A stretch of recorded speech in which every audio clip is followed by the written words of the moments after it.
ओगण ऐं भरपासी जे इलाइक़नि में करबला जी शहीदनि जी यादि में मजलिसूं मुनाक़िद करण सां गॾु आज़ादारी जो सिलसिलो हलंदो आहे। 9 मुहर्रम ते ओगण शहर में ऐं 10 मुहर्रम ते ॻोठ टिड़े हाशिम में थींदड़ मरकज़ी मातमी जुलूसनि जी सिक्योरिटी जे हवाले सां DSP नसीराबाद ॾेठ ओगण Syed Asif Ali Shah THN web TV सां ॻाल्हाईंदे चयो आहे त वॾी महिरबानी तव्हांजी असांखे यादि करण जी।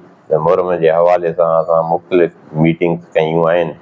उनमें असां चवंदासीं त अमन अमान सां मुहर्रम आराम असांजो पास थी वञे। पोइ असां अहले तशरीफ़ वारा अहले सुनत वारा इन सां गॾिजी करे मीटिंग कयूं। SHOs खे बि घुरायो आहे। असांजो हसन सरदार नियाज़ी SSP साहिबु उहो बि उन बि अहले तशरीफ़ जे हवाले सां अहले सुनत जे हवाले सां मुख़्तलिफ़ मीटिंगूं ज़िले जे हिसाब सां होॾे पंहिंजे SSP ऑफिस में कलेक्ट करवायूं आहिनि। असांजी बि PTS खां तक़रीबन 2000 खनि नफ़री बि आयल आहे। उहा बि डिप्लाए थियल आहे।